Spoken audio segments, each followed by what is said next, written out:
This cool gust of knowledge tore the burning Fata Morgana to bits, for I saw that all suffering, bondage, affection, terror, misery, sickness, and death are merely illusions.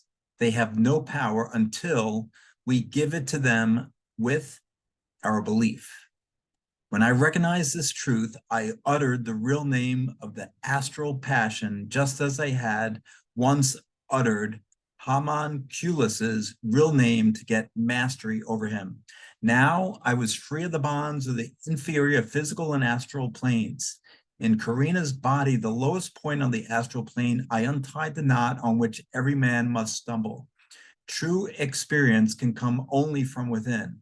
We must become one with each experience to free ourselves of all its dangers. Anyone who has passed through the netherworld has been delivered from hell, and anyone who thinks he can stroll across the abyss on a narrow plank will inevitably fall in.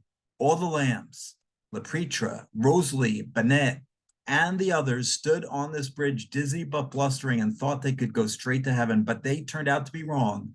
Lapetra and Rosalie had fallen headlong into the hottest cauldron. I was moved with compassion as I thought of the experiences they would have to undergo to find their way out.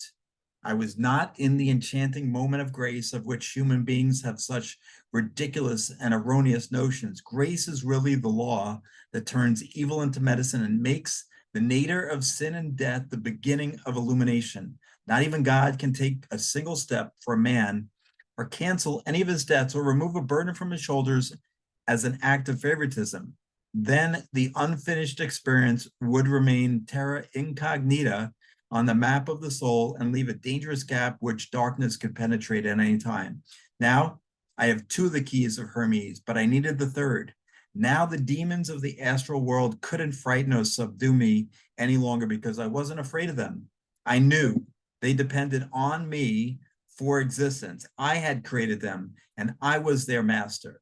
I could simply confront them and make them vanish like mist. I had come the long way around, but it had been worth the trouble. I couldn't have avoided it anyway.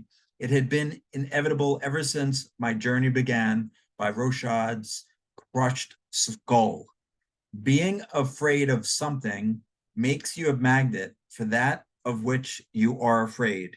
If you stop being afraid, the magnetic attraction ceases.